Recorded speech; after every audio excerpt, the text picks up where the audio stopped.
Hey everybody, welcome to Love and Relo, the voice of the relocation industry. I am your host, Ben Cross, and I'm so blessed and honored to be here today in Dallas live with two of my good friends here. We got Anthony Horton, CEO of CRI. How's it going, Anthony? Great. Hey, and we got CEO and founder of Pivt, Lynn Greenberg. Hey Lynn, how's it going? Good to see you in the flesh. Yeah, it's awesome to be here. Hit like, everybody. Get in the comments here. Let us know you're out there. Put your questions in, check in with us. Let us know who you are, where you work, what you're up to, what you have for lunch. I don't know. Ask questions as well. This is a really cool day because it's not every day that we get to kind of be here at the kind of a really kind of seminal moment. You know, like, I mean, this is like cool. It's like a big product launch. I've had a chance to kind of take a peek at this new product that's coming out, and I want to hear from Lynn and from Anthony kind of about the development of this and why it's so important to their companies, but also to the industry. I think what y'all are doing is really innovative, and I kind of look forward to digging into it. So get in the comments. I want to hear from you out there. We got people checking in right now. Christian Ternedden checking in from Orange County. What's up, Christian? Olivia Bakrami from Canada checking in here. This is great. People are cold out there. What is it? Is it cold? It's cold like here in Dallas. It's wild cold. Lisa Ross checking in. Chris Lagerman. This is incredibly exciting. Yeah, it is. Christian, I'm freezing at plus 20 Celsius. We're using Celsius out here. Centigrade? Is that what you call it? Plus 20 centigrade? Yeah. % Celsius would be really nice. We're what are we at? about -3. -3? Yeah, without the wind chill. Nice. It's like I might as well be back in Canada. Might as well. It's kind of nice. I like it. I get to dust off the scarf, get the heavy coat, you know, the sweater game going. Wait till Thursday. No? Is it colder here or in New York, Lynn? In New York. New York, okay. But not by much, honestly. Yeah. Joseph Girth checking in here. Taylor William Smith, Farrell Elliott checking in. Excited for a new year. Ready to hear from Lynn and Anthony about what they have developed. Hi from not cold, NorCal. Thanks so much for rubbing in. Betsy Ortolano, it's cold in Chicago.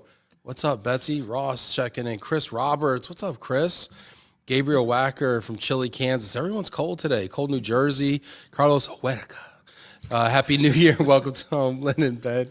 This is great. Dean Hefford checking in. Lori Allen, Karen Sandborn, Rob Eames, Detroit in the house. Y'all checking in. Hit that like button. Get in here with questions if you've got them. But I got to ask you, Anthony, what's going on? Why are we here? What's happening today? Well, CRI and Pivt have partnered over the last year to develop a new solution that we are confident is going to change really the value proposition and how we partner with our clients. And we are officially launching tomorrow. And since your show's a day before our official launch. Breaking news. Yeah, you're officially going to be a bit of a kind of pre-launch. I love it. Thanks for having me here for this.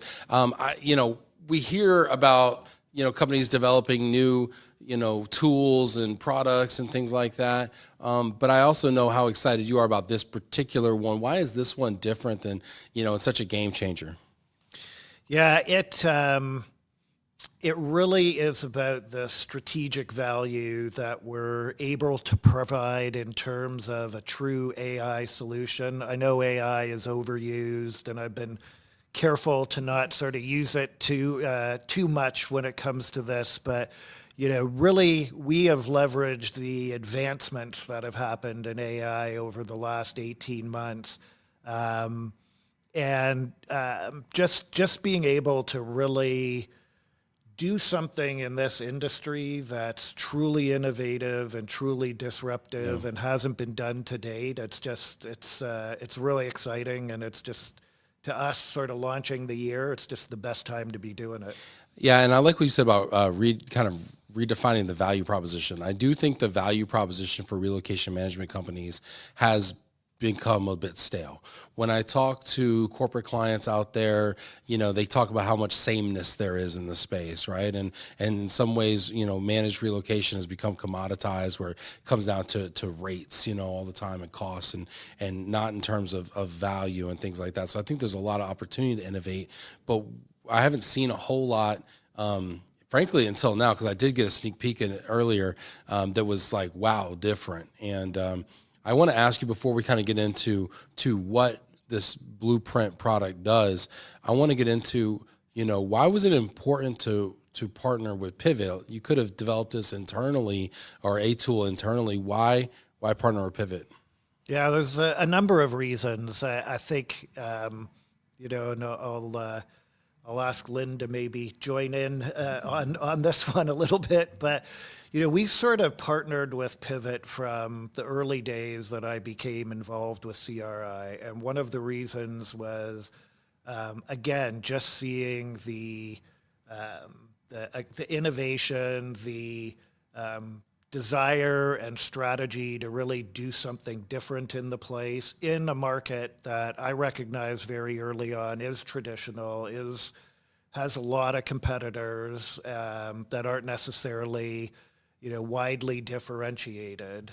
And so when it came time to really get into conceptualizing this product, you know, I would say there were really three main things from my perspective, just beyond that history.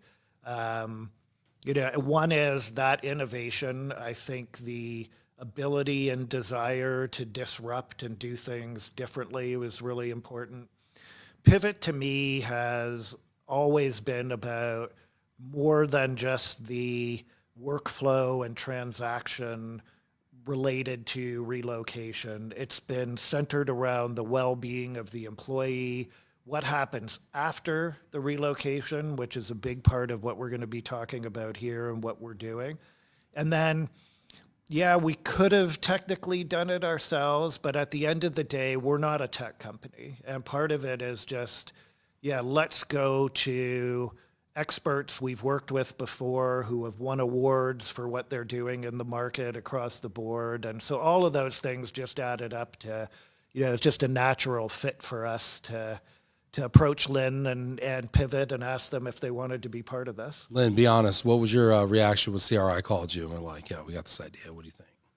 Well, I think it's been a number of conversations, first hinted at by Anthony, and then So it wasn't one grand epiphany. This was a series of conversations. yeah, not a grand epiphany. Good long investment.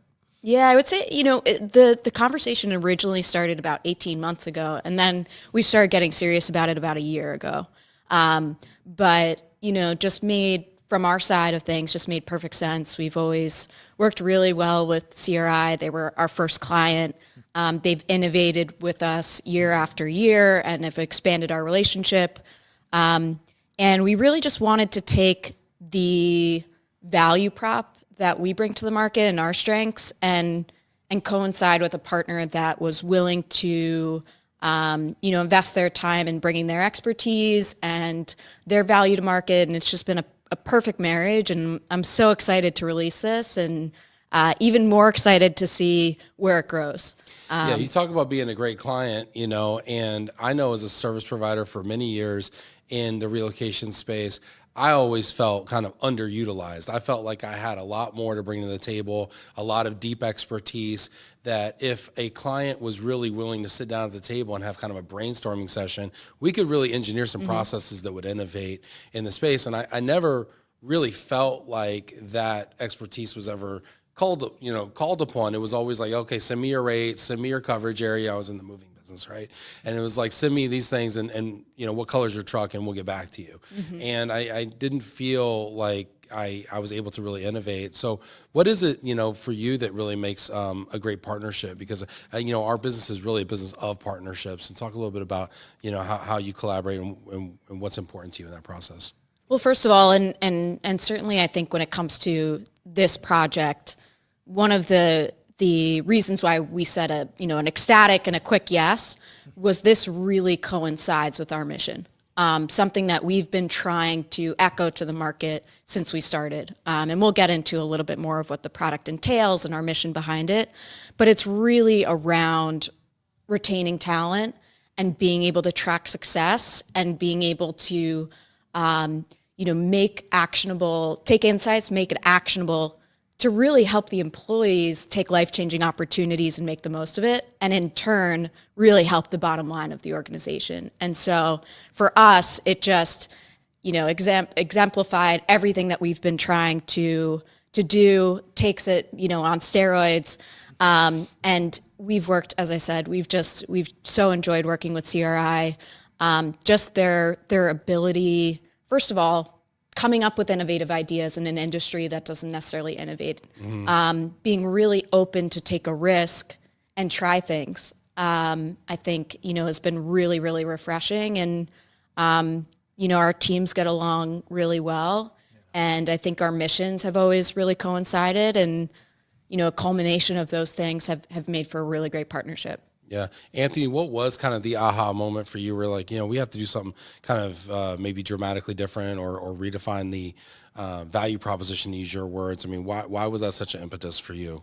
I think it started sort of post-COVID when we went into the war for talent, they were calling it. And so much of our interaction and communication and what we were working on with our clients centered around talent management and talent acquisition. It was such a focal point at that time. And it really made me realize there's a big missing piece in this equation that is, that really is retention and ROI. It is, how do you measure the success of your relocation program? And there isn't a lot of meat on that bone. If I was a CFO of a company and we had our own relocation program, I would want to know, okay, we're moving people. What's the ROI of that investment we're making?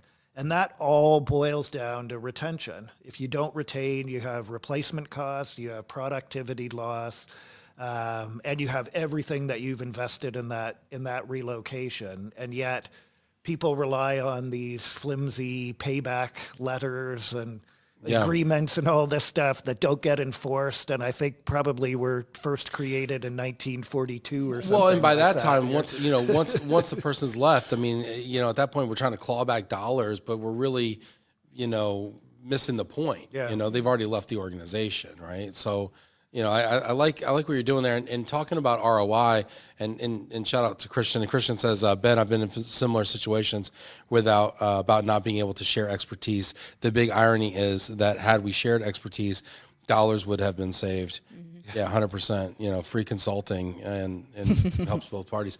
But the ROI thing is kind of this holy grail that we've been unable to really wrap our arms around in relocation. I remember hosting a session at Worldwide ERC where I tried to tackle the ROI question, right? And I signed up for this not knowing if it was going to be possible or not. And I remember bringing in an academic from, I think it was Cal Berkeley, to speak. And I actually brought in a speaker. We paid to have him come talk. It was such an abject failure. It was really, really bad. And it was bad for so many reasons. It's a different story for another time, but it's a very entertaining one. But it was terrible. And what I realized through the process is we could never quantify ROI because we couldn't quantify the value of an employee to the organization. And we couldn't get a hold of their internal data that told us how valuable they were and what the results of their performance evaluations were and how long they stayed with the company and all these things that were kind of proprietary and housed internally in their ERP or their Workday or whatever. And we never had access to what was kind of on the other side of the equation or the other side of the ratio there. And so we could never quantify ROI. So I'm really curious to kind of see how like what that methodology is. And I'm not going to ask you all the ingredients in the sauce, but I kind of want to see what it tastes like. So tell me a little bit about like, how did y'all figure this out in ways that maybe I couldn't have done in 2018? Should we start with the survey? Yeah. So the survey was sort of, we did through ResearchScape, very extensive, Pivt and CRI co-sponsored it through a company called ResearchScape, and we delved, really deep with 100 executives involved in global mobility and asked a lot of, I would say, confirming questions around that. And there's a report that we have out there that you could download, everything that came in, but overwhelming the insight. I think somewhere around 82% wanted more insights into retention and ROI and the success of their programs. And, and then on top of that, I would say, I've talked to a lot of people who've tried to do this, and we started off realizing, gee, there's a lot that goes, we are talking about an API hub with hundreds of data sources, and most importantly, I mean, everybody's been there for this. The last 18 months have been exponential in the growth of AI and the computational capacity. So what 18 months ago we would have had to do with some manual intervention, I've said with Blueprint, it's like having 1,000 data scientists finding 1,000 correlations a minute. I mean, it's what AI can do. And that is a big part of this. We would not have been able to do this without really leveraging the analytic capabilities of what's been done in the last year.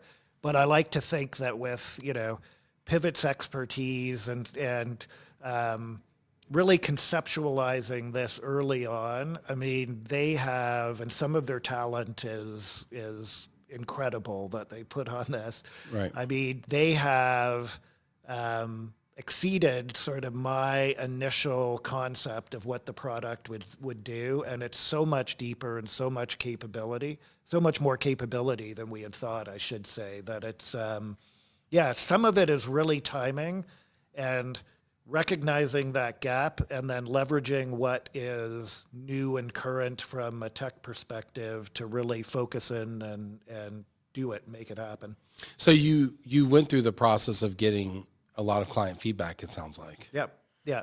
And not just client feedback, but HR and mobility professionals that we've never spoken to. Like, we really wanted to take an unbiased approach with this. And so that's why we hired an external company to validate it. I think that's really important too, right? Because if you just ask your current clients, they're going to tell you what you're already doing is sufficient, right? But if you want new ideas, you have to kind of go outside of your pond a little bit, and fish elsewhere. Get in the comments here. I want to hear from you out there. What questions do you have? We will take your questions kind of throughout this. Chris Lagerman says, so proud to be part of this mission. Chris Lagerman, what's up, Chris? Jack Jampel checking in. Hi from Philly, home of the Philadelphia Eagles. Jack, one thing we can agree on is the Eagles are terrible. We hate the Eagles. Love you, Jack, though. Thank you for being here. Appreciate it. Jack's just doing that to get under my skin. I know. Well, thank you for not losing. Yeah. Thanks for not losing, Jack. Yeah. The Giants need to lose. Yeah. Giants are good. Thank you for winning. Yeah. Thanks for winning, yeah. Jack. For not tanking. You're completely. a winner, Jack. Thank you. Nolan's checking in saying, I met Anthony at ERC. Great guy doing big things.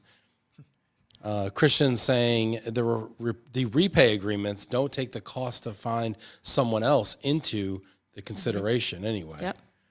Oh, yeah. And lack of productivity. What if it takes 3 months to get that person in and 6 months to train them? And I mean, the costs are incredible. One of the areas we delved into in the research was having these executives kind of estimate their potential losses. And the average company doing more than 100 relocations annually figured that to be around 13.5 million. And that's straight to the bottom line.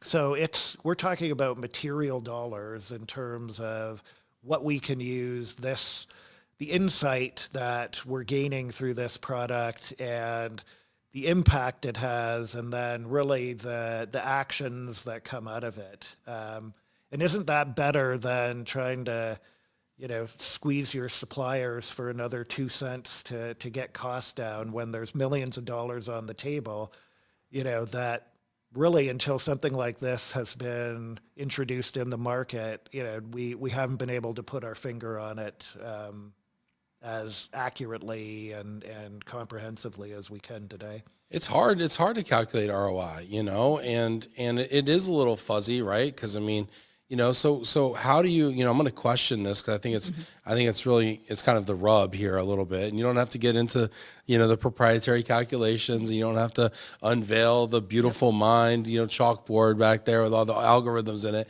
But like, how do you even begin to get close to a calculation like that when you talk about $13 million saved? I'll speak kind of high level on this, and then you can dive in a little bit deeper. But Blueprint is really going to be broken down into a few main stages that we hope to provide to clients. The first is really around visibility, in terms of, giving you a score and helping you understand how you do with your talent, as opposed to not competitors, but talent competitors. So not Coke and Pepsi, but maybe if you work for Coke, you're losing a lot of people to McKinsey, and you might not know that, and how you rank according to that. So the first aspect is really around visibility. This is all taken from numerous, hundreds of sources from 3 years back. So you can tell a company where they're losing their talent to. So if you're Coke, you automatically think Pepsi, or you think some other beverage company, or maybe some other big employer in Atlanta, like UPS or something like that. But really, you're saying it may not even be one of those. Absolutely. And yeah, I mean, it's shocking. We did a test on CRI, right? And there were some interesting scenarios that came out of that. You don't know, because it's not apples to apples. And so, looking So were you at losing that, people outside the industry? Yep. Yeah. Wow. And actually, because you would just think, oh, down the street, the RMC down the street, but really, it's not that. We did one of the first iterations that we did was on our own company, and what surprised me more than anything is the fact of how accurate it was without providing any data, and just where people were going. Because usually you would say, I want to compare against these companies that we consider our top competitors. And if you're Apple, you want to say, well, I want to know how I compare to Google and Amazon, maybe. Right. But again, people are actually leaving for consulting companies, or they're leaving for storage companies. And so that is a big part of it, to say this isn't your competition, this is your talent competition. And a big part is benchmarking against those, and being able to with this product, specific to your relocating or your relocated base. It's not your entire employee sort of landscape, but it's, which I like, though, carving that out, right? Because I mean, the competitive challenges you face from a retention standpoint are going to be different with your relocated population. I mean, they may not be, using the Coke analogy, they may not be in Atlanta anymore. They may have gone elsewhere, or they may be overseas, where you have different talent competition. Yep. And then the second component is really the so what now, right? Talking about the impact, and it's, kind of showing the organization, here's what you would do if you continued on this path without making any change to your mobility program, right? And rethinking your talent acquisition. Versus, here are some of the top 3 suggestions we are predictively making, that if you address these 3 points, and getting really granular into demographics and things of that nature, then this is the ROI that you're going to see, and the cost cut, and really allowing you to kind of take that next step. Yeah, I want to double click into that. Tom Wagner says tech jobs are tech jobs, no matter what company. Good angle, Lynn and Anthony. Olivia's saying this is fascinating. Can we see a demo? What do you say to people who want to see a demo? Yeah, I think someone put it in the comments, because we couldn't put it on the screen, but there is a pre-launch you can sign up for, and tomorrow you'll get access to the landing pages, and we could set up a demo. We gave Ben a demo earlier, and that we could definitely set it up and do it. And it's it's really, again, we were glad you were impressed. Yeah, I was impressed, and particularly, and I don't know if I'm allowed to talk about it or not, because I've seen things, but the data visualization, the pictures.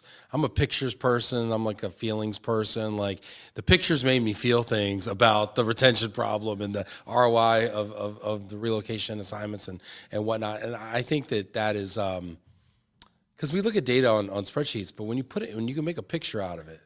It really tells a story in a different way. And I personally, the thought I had, I mean, again, as a salesperson, as a CEO, is thinking strategically, how am I positioned in the market? I'm thinking this would really bring the conversation upstream. The relocation industry has really been suffering from a lack of relevance in organizations. Nobody knows what the relocation and the global mobility people do. They're usually like a team of one or a couple. They are a cost center, unfortunately. In HR, they're kind of this like, or the people organization or wherever they sit, they're kind of like this little kind of weird thing. And they only touch, 5% of the population of a company. So people don't really like care like that. It's very project based and in kind of a moment. It's reactive to a talent, move that's happened. And all these things are bad, right? For us as an industry, the managed relocation industry. For me, when I was looking at this data, I was like, wow, these are conversations that are going to be had in the talent acquisition, which is far upstream. And that's really the tip of the spear, in my opinion, for the whole HR organization, is how do we bring the best people into the company, right? And that's where the biggest investment is usually put in an organization. And so I start seeing this, wow, this really elevates the nature of relocation and global mobility within an organization. And now you start involving stakeholders that they couldn't have cared less probably a few years ago about mobility, and you start really making a case for it too as a retention and talent development tool. Anecdotally, we've been saying that for years, but we haven't really had the data to kind of support that in a way that was actionable, to use your word earlier, and kind of convincing and compelling. So if I were y'all, I'd be very excited about this. Yeah, and I think we've gotten interest from CFOs. I mean, the data and the way that we're hopefully packaging it up to clients is to bring it to these stakeholders and say, here's where we can improve the bottom line of the organization, right? Not just the mobility program. And we'll show you too, of the people that you've relocated, how many people have been, promoted, and how they've done. And talk about some of those insights that you're pulling out of this analysis. Like, give me some examples. Like, for instance, what types of insights might this show? So kind of like on that second tier that I was talking about, we may say, and then that third tier is really kind of diving in deeper and what you can do around it. But you may find in there that you're losing a lot of people that are relocating from New York to London. Mm-hmm. But people from Dallas to London are doing fantastic. You can break it down even further and say mid-managers are doing really well. So down to job type even. Down to job type, down to age range, right? Even gender, where the data can find it. And so this allows you to really, and I think mobility, to take a really preventative approach to being proactive all of a sudden and giving you the tools that you can then convert into PDFs and PowerPoints and say to your leadership, here's where our spending's going, here's where we can make an impact, but also here's why we're making these decisions.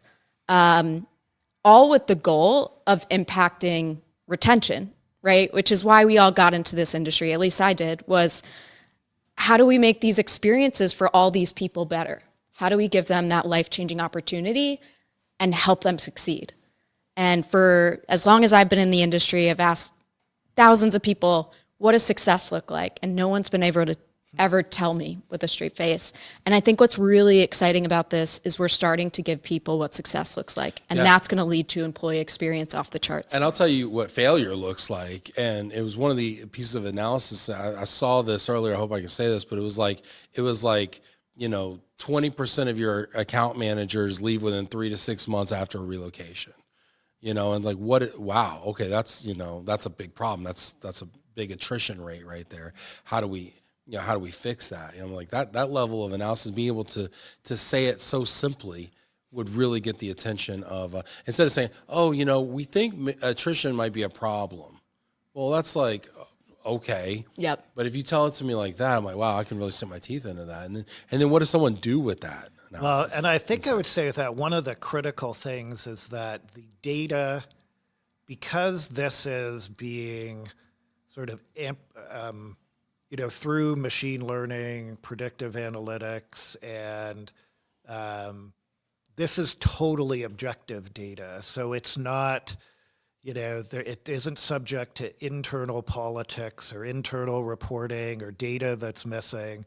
And so it's then driving these insights, but what you do with it is, imagine not just the preventative, but the opportunity to optimize your talent acquisition and talent management strategy to say, we know definitively, as another example, people who we hire with MBAs from this area who relocate to area X are not as successful as, this other group that fits a different profile.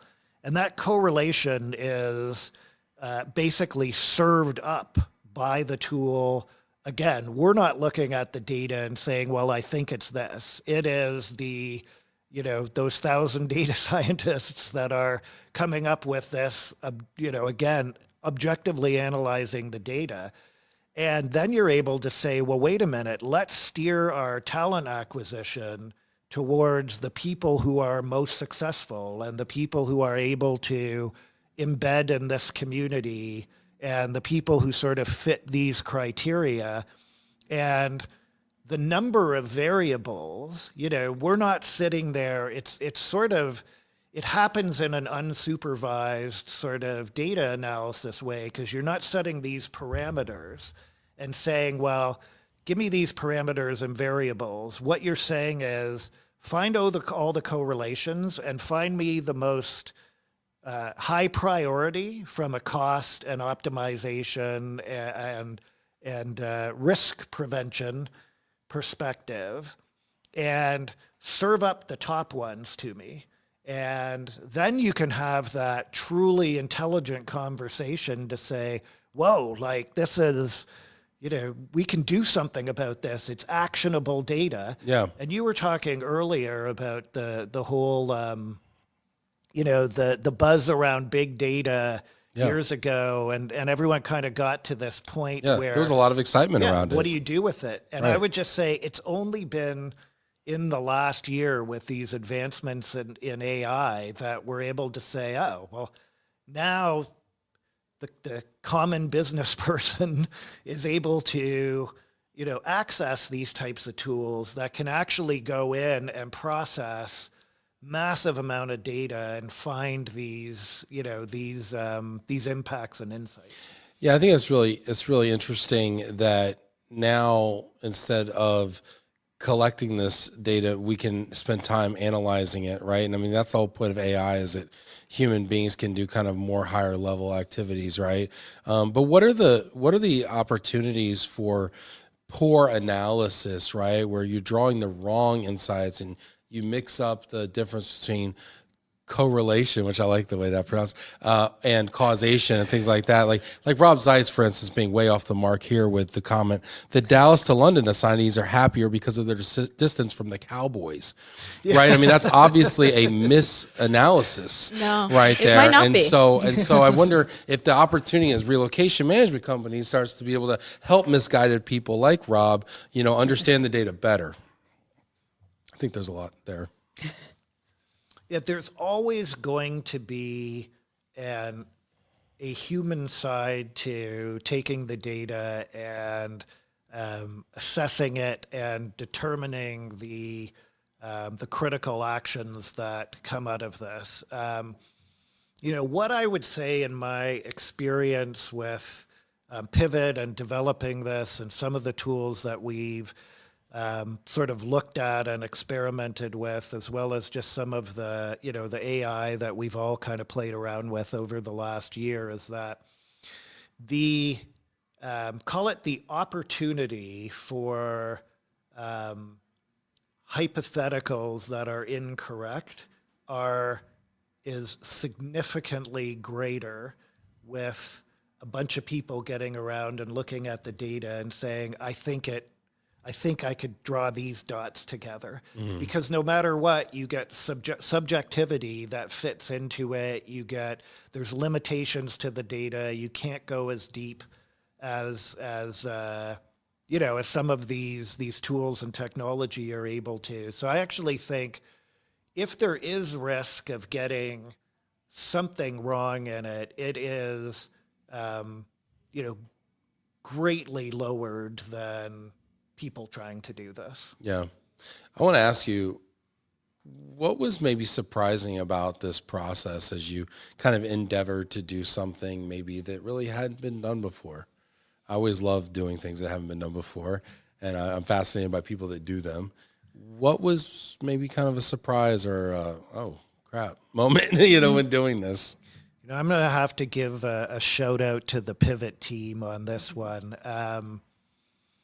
Again, some of the narrow ways that I had initially kind of thought this might work and that we had talked about, when we got into development and some of our sprints and testing and all of that, I've never thought of that. I mean, a good example is the talent competition. Like, I was so centered on, because we get asked to benchmark all the time, benchmark my policies against these industry competitors. Sure. And one of the things that came out of it, because of their team and what they were seeing was, actually when you run this,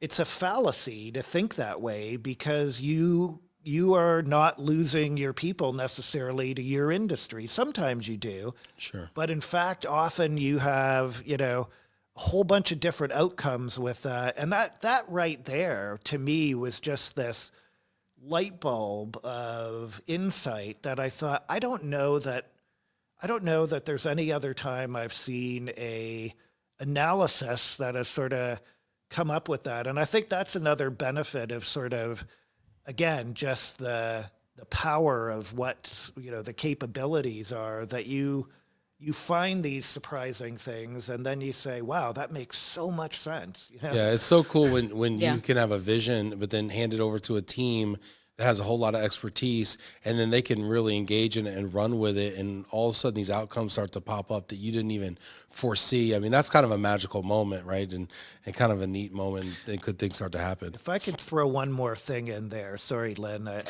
want to pass it back to you on the next one. Another thing that was really, I think, insightful and surprising, and it came through the research we do, you could see it in the questions, and it came through a lot of commentary. And it was kind of around relocation. I want to change the name to Relocation Solution Providers instead of Relocation Management Companies. So I'm starting to do that. But it was really interesting to see perceptions around relocation companies' investments in AI. And there is this perception of everyone's investing in chatbots and virtual agents, Right. and that's their AI spend. And yet we're in a people business where, people are going through some of the most stressful times moving and relocating, and the people element's so important. It's not calling up Verizon or DoorDash or something like that. This is a very complex, emotional thing that people go through, and that plays into retention and how they feel about it and how embedded they become. And just this perception that, hey, the relocation companies are investing their AI dollar in stuff that helps their ROI for sure. Right. A virtual agent, they don't need as many people. Sure. And we sort of, we said, hey, no, we're going to invest our AI dollars in things that help our clients' ROI, not ours. And that insight and those conversations were so important, I would say, in just kind of doubling down on doing this. It was another light bulb, was like, yeah, this is, it's not to save us dollars and optimize. If you really want to, create more value for your clients and partner with them, it's about their ROI, not ours. Yeah, no, I think that's great, because you're right. I've talked to a lot of folks about AI, and the number one application by far, like 80%, is being able to answer mundane questions. When's my household goods shipment arriving? What's my temp living benefit? Basically regurgitating policy or status of logistics. And yeah, but the customer facing stuff, it gets people's attention. Yeah, it might enable you to operate better, in a 24/7 model too, because you have this round the clock chatbot things. But it's not really progress. It's not really moving the industry forward, in my opinion. It's kind of, I don't know. Yeah. What was your discovery through this process, Lynn? Any kind of surprises along the way? I think there have been a bunch, but I think just going through this, and even I was like, our team has done a great job in conjunction with CRI, but our product lead was showing us the demo, and he said, and that's clickable, and you can dive in deeper to that, and that's clickable, and if you want to figure out that, I think the biggest shock was how deep we could go in, the impact that we can really make, really beyond the logistics of the move, but 12 months down the line, 18 months down the line, and really, like, how do we create ownership as an industry onto making relocations work? And I think what I was surprised was just how granular we could get into not just helping you evaluate, but give you predictive suggestions on how to move the industry forward, how to move specific programs forward. So really, really impressive. Yeah, I got questions around some of that stuff too. Hey, get in the comments here. I want to hear your questions. If you're watching this right now, I see a lot of really smart people in here. Olivia, Rob, Chris, get in here with questions. Jack, let us know kind of what you're thinking here. Chris Lagerman says, I was shocked at the accuracy of the data. Mm-hmm. Yeah, interesting. Christian says, Rob, these folks are funny. Everyone's got such a good sense of humor on the show that watches it. I love y'all out there. Rob saying maybe we could rename this type of company to Relocation Experience Support Team. Rest easy with us. Rob, you're a marketing genius. Most underrated viewer on the show, obviously. Olivia saying insights over perfection any day. Perfection is not attainable anyway, so there's a huge value in trends, insights, and data that would have otherwise not been available. Christian, the real value is in the discussion. People are asking me if my Christmas tree is still up. Yes, it is. You guys, super personal question, but yes, the people from London. This is why New Yorkers can't go to London, because you're all up in my business about my Christmas tree, Richard. Love you, man. This is fun. Hervoy checking in here.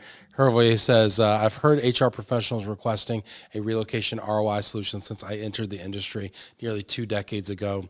Lynn and Anthony have listened to the market and delivered a remarkable solution, the first to deliver. Yeah, and I was really blown away just by the approach here. I love the user interface. I love the fact that everything's clickable. It's super easy to understand kind of at a glance. We got a question. I'm going to hold my question. Let's see. Jack Jampel.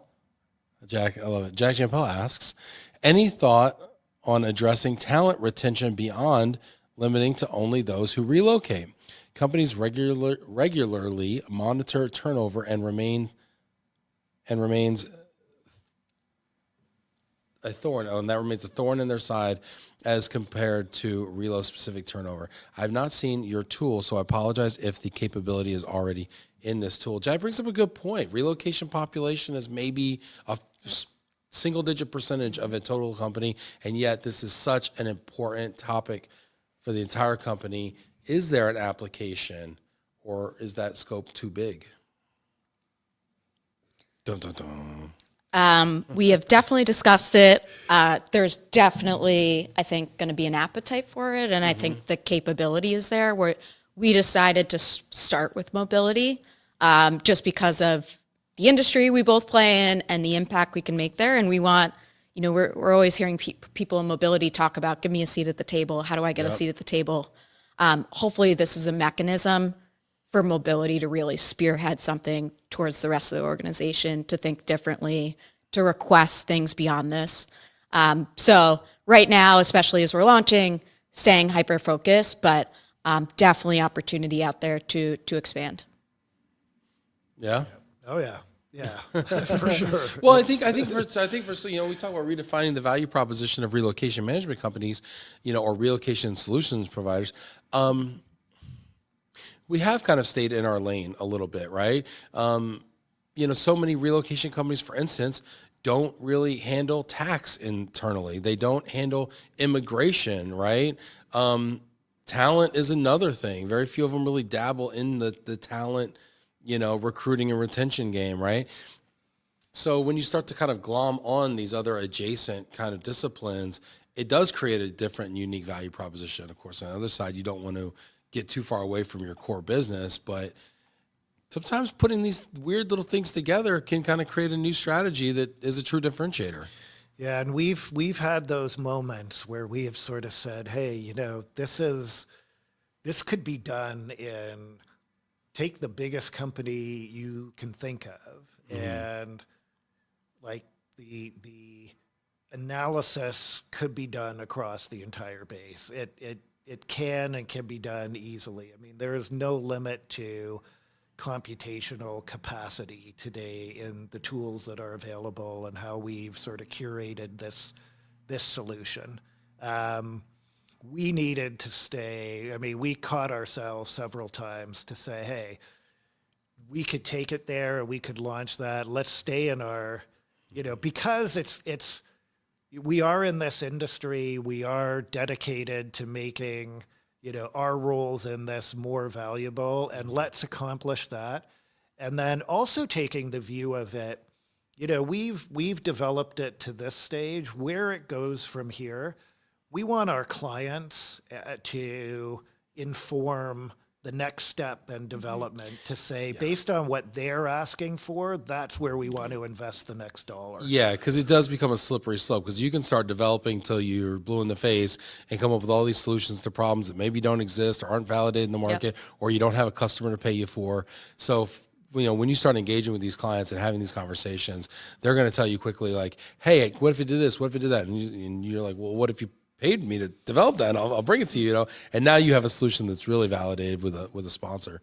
So yeah, but it sounds like it's gotten everybody's brain moving a little bit around, and I imagine scope creep, can really start to like get exciting. You're like, well, what if it did this? Okay, can we just add this, and can we make it do that? And it's like, and that's got to be probably one of the hardest things when you're developing something brand new like this, right, Lynn? Yep. Keeping that scope, oh, keeping yeah. those parameters on there. Absolutely. That's the hardest part. When you were asking the questions, her wheels were going back to it and going like, yeah, maybe 3 months we'll do that. Yeah. We got some questions coming in here. Exciting.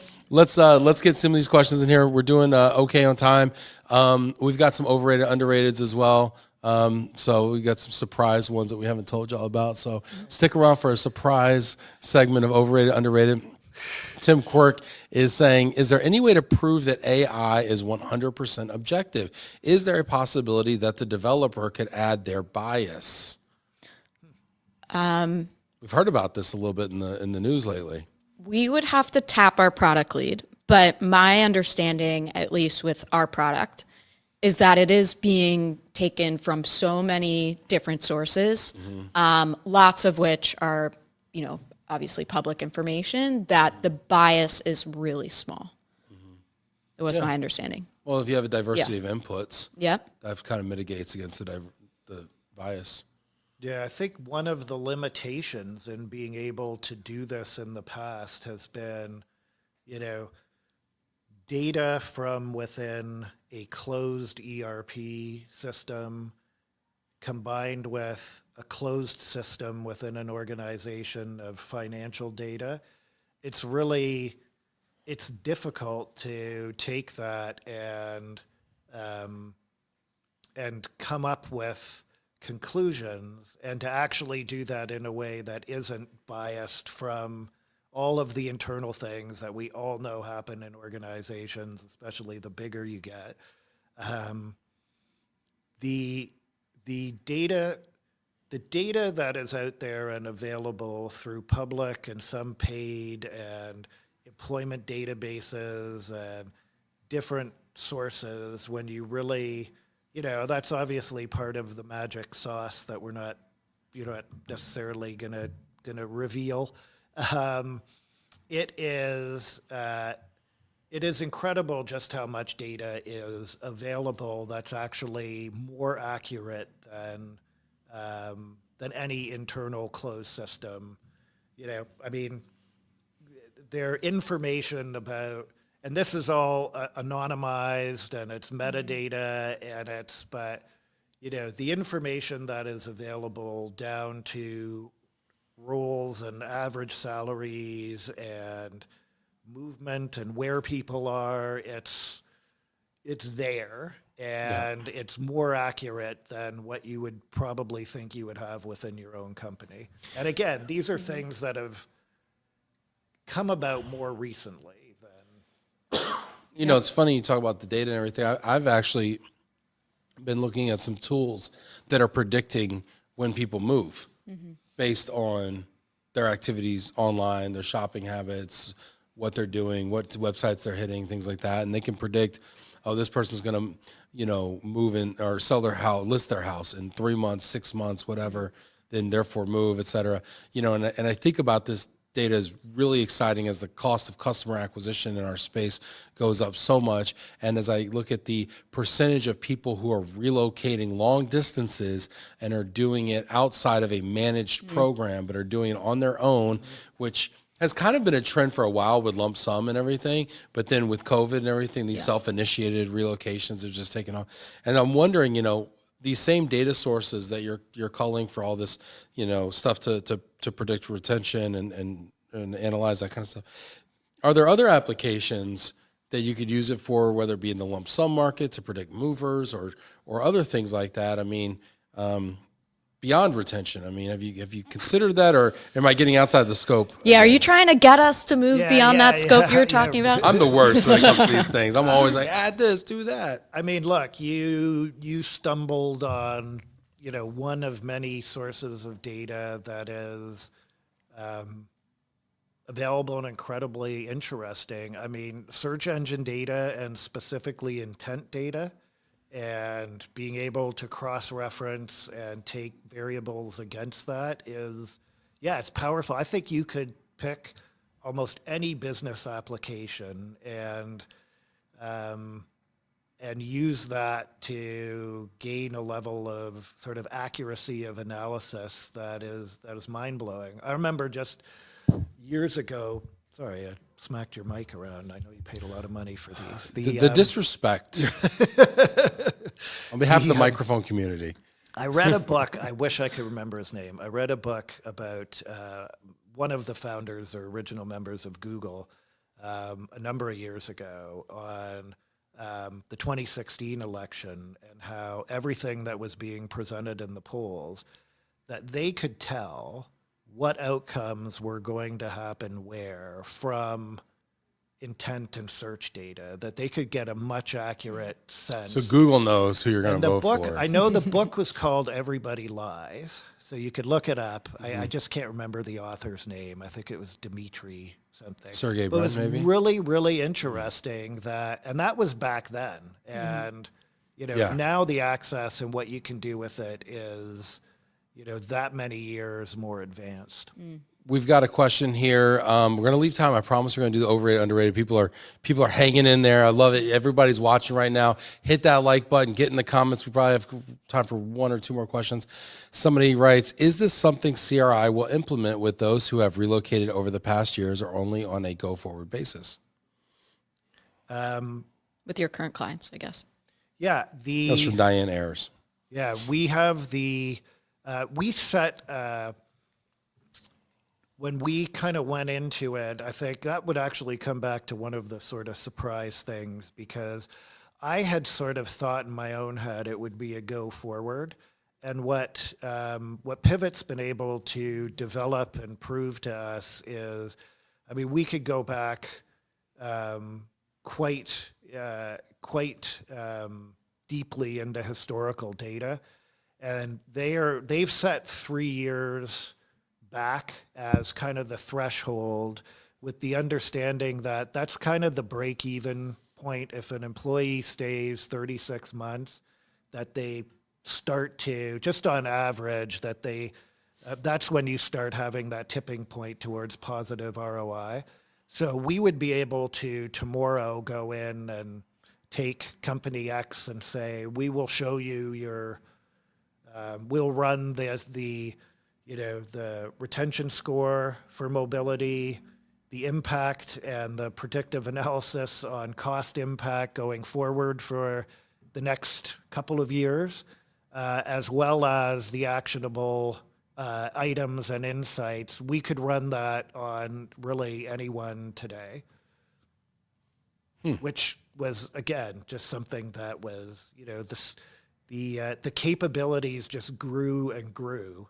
And it was sort of, again, like, you know, kudos to Lynn and her team. I just couldn't be more pleased with, you know, I knew as we were talking through it that this was just like a partnership made in heaven just because of all the reasons that I said before. But yeah, what has come out of it is just so far beyond. And I couldn't be more, you know, thrilled that we took it forward together into the market. It's really exciting. And I see, shout out to Holly Holmes here, putting the link here for people to check out the launch tomorrow. Appreciate you doing that.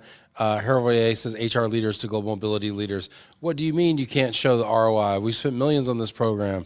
No, you can't have a seat at the table. I mean, we've been hearing this seat at the table conversation, and really it's a relevance question, right? Like, people just don't think the global mobility function is important in the grand scheme of a big HR organization. Yet they don't like the amount of money they're spending, but yet they spend the money because they know having the people there are important, but they can't really tell you why and show you why. And I think that's important. And apparently I'm not on camera anymore, but that's all right. Hopefully we can hear still. Looks like maybe, possibly. Let's see here. The show just got better because now you can't see me. That's fine. It's cool. Maybe we'll get me. Maybe we'll get somebody else. We'll do another Lynn. Let me see here. I'm working on. Hey, that's me. Ta-da. Hold on a second. Hit me like this. All right, let's do overrated, underrated before my camera quits on me. The abuse of the AV gear. They're going on strike. The cameras, the mics. They said they've had enough of Anthony hitting them. In my ugly face. No, let's get into overrated, underrated. Everybody, get in the comments. Let us know who's right, who's wrong. This is a highly subjective portion of the show. There are winners, there are losers. I'm the judge, jury, and executioner on this show. Overrated, underrated. Do you know how to play the game, Lynn? I do. Do you know how to play the game, Anthony? Yes. For those of you who don't know how to play the game, I will give you 5 topics. I will ask you if it's overrated or underrated. You may have the opportunity to defend yourself, and I will tell you if you're right or wrong. All right, let's begin. Overrated, underrated. The first one up is the Toronto Maple Leafs. Anthony, overrated, underrated? Highly overrated for decades, unfortunately. Are you a Maple Leafs fan? I am. Are you qualified to make that assertion? I am. I am originally from Canada, the Toronto area. I've been a lifelong fan. And it's been a lifelong of the maybe next year Maple Leafs. But that what they called the maybe next year Maple Leafs? Yeah. Oh, man. Why is the ticket so expensive? Because they are the only team in that market. They have diehard fans. There's a lot of... you got the Blue Jays. You got the Raptors. I mean, you know, does Toronto need a second hockey team? Is that what you need? Do you need a Jets-Giants situation? Yeah, the city's big enough. Look how well that happened. Turned out. I know. Yeah. It's their, you know, the closest team that you have is the Buffalo Sabres. People aren't going to go down across the border to watch them. So you need a second team to give them some competition and have the ticket prices go down. Is there any NHL market with 2 teams? Yeah. New York. You have the Islanders, I guess. And the Rangers. And the Devils, I guess, kind of in that tri-state area. Had the Hartford Whalers at one point. That didn't last. San Jose Sharks and L.A. and you could, Anaheim and L.A. L.A. Kings and Anaheim Ducks, right? Oh, man, I'm getting to the end of my knowledge about this. All right, you are correct. 1 point for Anthony here. Fantastic. These questions only get harder. Get in the comments here. Let us know if Anthony's correct. I already told him he is. Olivia says overrated for sure, and she's Canadian. She's qualified. Dean was out there. Rob saying, why are hockey tickets so expensive in Canada's largest city? These are the hard-hitting questions you get from Ben. Thanks so much, Rob. Appreciate it. Tom saying LA, preach. Anthony Dean Hefford saying preach. Very good. All right. That one was an easy one. Next one up, overrated, underrated. The Dallas Cowboys. Lynn. Overrated. Lynn just threw up in her mouth. I don't know if the 4K camera caught that or not, but it was subtle. She's a pro. Choked it down. Okay. The team, overrated. Jerry's World, underrated. That was nuanced. I like it. Beyond wild. Did you go to Frisco? Did you go to Frisco Star? Or did you go to the stadium? Frisco Star. You went to the headquarters? Mm-hmm. Yeah, Star's sweet. Crazy. Absolutely crazy. People Yeah. from Europe sleep on the Cowboys. Like they're like, oh, first of all, it's not really football, whatever. I'm like, this is the most valuable sports franchise in the world. Forget Manchester United. Forget, the New York Yankees. Forget anything. Dallas Cowboys are worth. See, how much are the Dallas Cowboys worth? Stats and information over here. We're gonna get you a number on that. It's gonna be directionally correct. But yeah, the Cowboys. Listen, the Cowboys are terrible as a football team. Terrible. But what he's done with that organization as a business, as a pure business, 11 billion. That seems light, honestly. It seems light. I thought it was like 12. What's the date on that number? I think that number's light. Can we, of what year? Can we adjust for inflation? That's last year's data. I'm giving Samara the intern. Well, they haven't gotten any better since then. No, they have not. No, they lost 5 Yeah. games since then.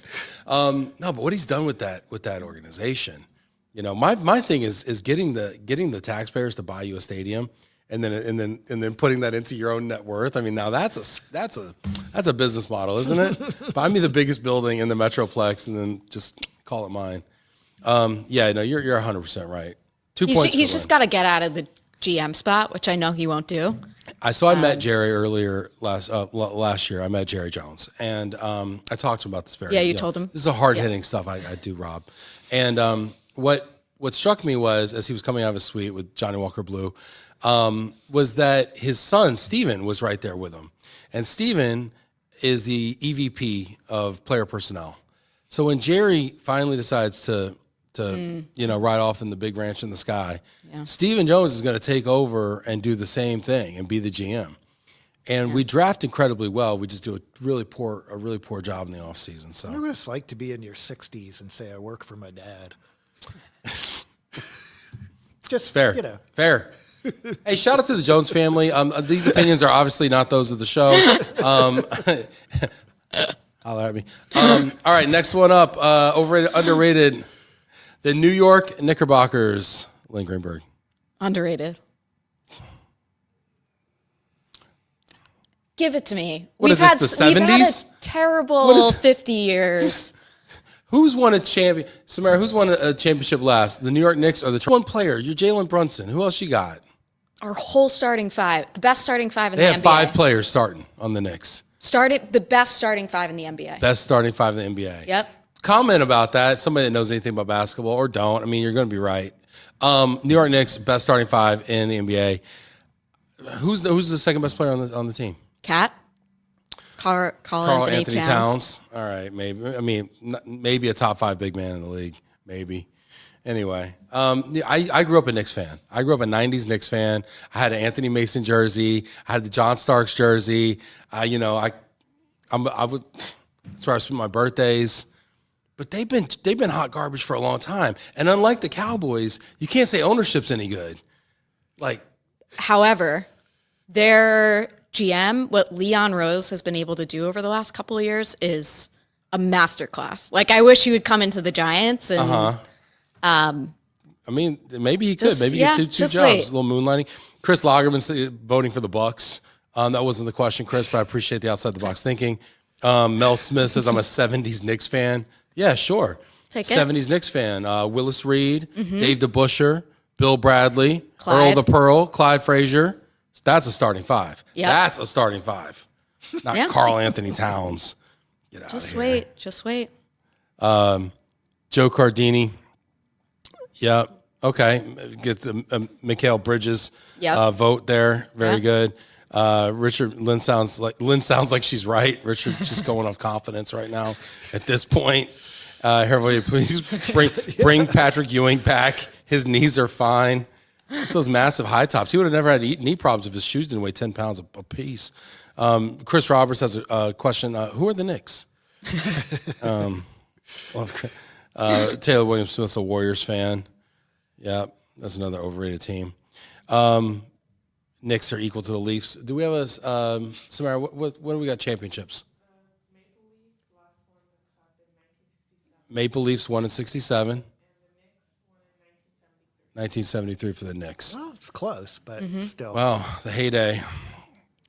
Yeah. Okay. Cool. Yeah. Severely overrated. Unless you talk to Jerry Jones and Mike Falia weighing in here. Appreciate you, Falia. Knicks are the second most valuable NBA team. Not bad. Yeah, isn't that funny how the value of a club has nothing to do with their winning? Yeah. The market, yeah. The Toronto. Well, Toronto's the same, probably right? the most valuable. Yeah, they own the whole block in downtown Toronto. Every retail own the buildings and too? restaurant that goes in there is paying them for they own everything down there. They're there's a is it correlation or causality? I don't know. Well, I just wanted to go back to Tom Wagner makes a critical great reason Bayesian thinking there. Tom Wagner makes a really great point here. He said Stevie Nicks is the only Nicks that has ever been worth watching. Hot take. Oh, I don't know. That's some good analysis. Honestly, right there. up until a couple of years ago, it's been a long time since there's been a. I feel like Stevie Nicks is Nick, having a moment, yeah. by the way, right now. She's on tour. Shout out to Stevie. Next one up. Overrated, underrated. Tim Hortons coffee. Ooh.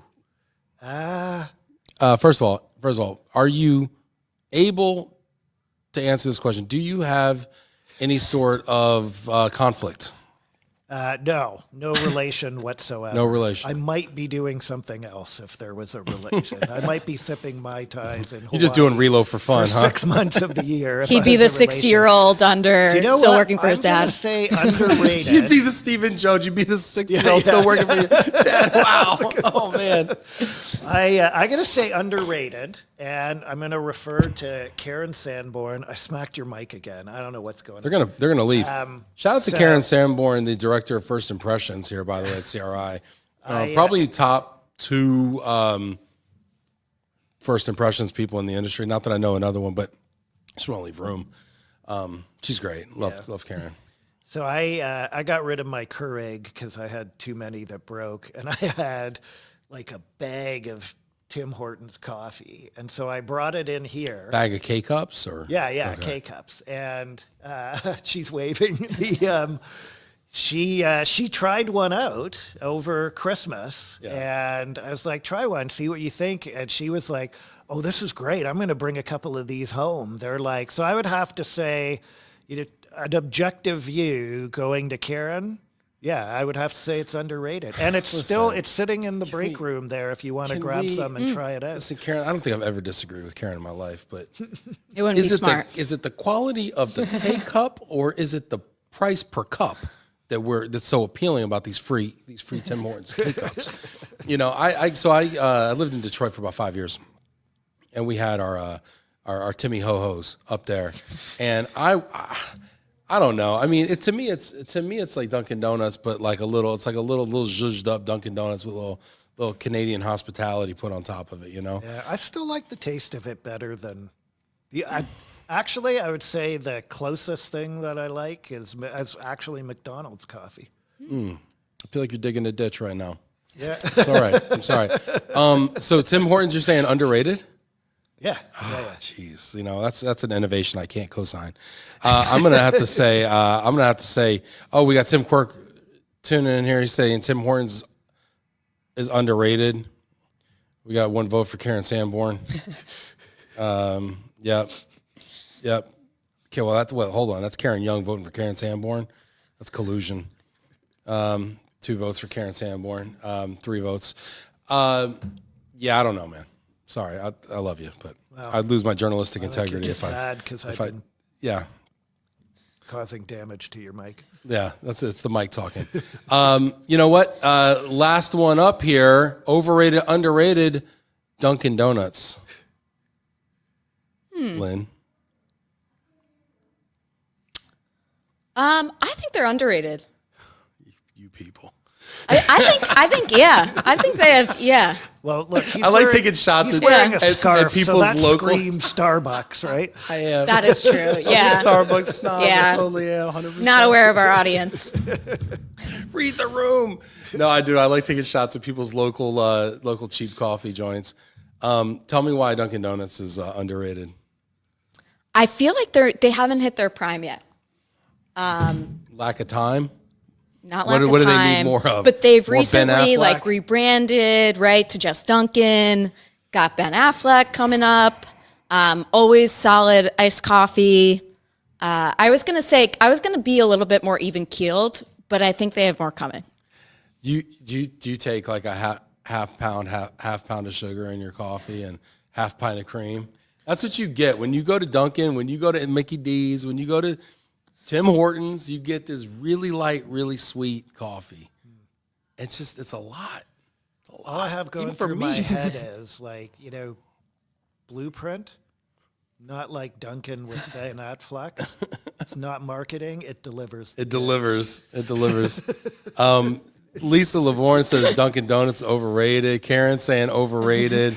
Thank you. The smart Tim Quirk, Dunkin' overrated. We got a unsolicited vote for Pete's Coffee from Taylor. Southern Made the best. Don't know that one. Interesting. Yeah, Dunkin's overrated. I did a poll about this with Starbucks and Dunkin'. A lot of people. I think showed Starbucks is overrated. Well, you can't. Yeah, listen. These are two different types of people. Starbucks people and Dunkin' people I think nobody's ever like, oh, I like both. And Like, speaking no. of Starbucks, what happened after COVID that now everyone's asking for a tip? You can't go anywhere without a tip jar. Does Someone Dunkin' asking for a not do tip. that? Does Dunkin' not do the tip? Probably they do. I don't know. I feel like they don't even. Dunkin' doesn't even have like the unmitigated gall it would require to ask for a tip at Dunkin'. Like they don't even try. Like Starbucks brings like they call them baristas. They have training. Dunkin's like the guy that was pumping your coffee is now, or the guy's pumping your gas is now pouring your coffee, and they're like no tips. Like that's kind of a New Jersey joke right there. Yeah, this is great. Let's see. Rob Zeitz checking in from Cambridge, Mass. You find a great, quick Dunkin' Donuts on your way to work. Retention goes up by 15%. Thanks, Rob. This is Someone great. from Massachusetts would have to say that. This is wonderful. This has been a great show. Get in the comments. Let everybody know how much you like to let Lynn and Anthony know how much you like to. I want to leave time just for a second for the final thought here. Lynn, you want to just give us just a final thought to wrap? Yeah, no, really. Such a pleasure to be here in person with both of you. And in Dallas, I thought it was going to be a little bit warmer when I signed up for this. Hope you but packed right. yeah, no. Well, just had to bring my stuff from New York. But super excited to unveil this new product tomorrow. Happy to take questions. I think the link has been posted where you'll be the first to know about everything when it launches. And if there are ways, as we said, we're really looking for feedback. We're looking for the industry and clients to tell us what's next and what you want. And so don't be shy. If you have questions, if you have feedback, if you have things that you are looking to see, this is something that we really hope started as a partnership between CRI and Pivt, but really grows to, really the entire global mobility industry as a huge partnership to move our industry forward. Cool. Awesome.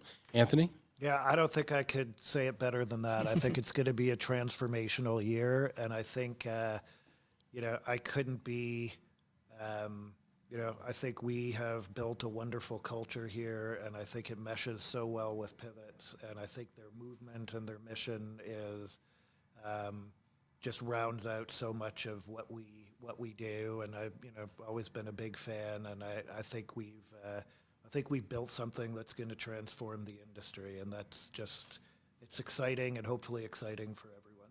Yeah, for sure. A lofty goal, but I think what y'all are doing is definitely different, and love redefining the value prop for managed relocation. I think that's really cool. So kudos to both of you and what you've done here. It's great to be here at the CRI headquarters. The facility is fantastic, and it's really, really cool to be here. It's great to see you in Texas too, Lynn. Hey, thanks everybody for getting on the pod today. Leave it in the comments. Hit that like button one more time. And thanks for everybody for showing up. We wouldn't have a show without you, so appreciate you. First show of 2025, and look forward to doing a lot more of these live ones on location in person. So thanks everybody. Next Take one at care. Dunkin'. Oh, God.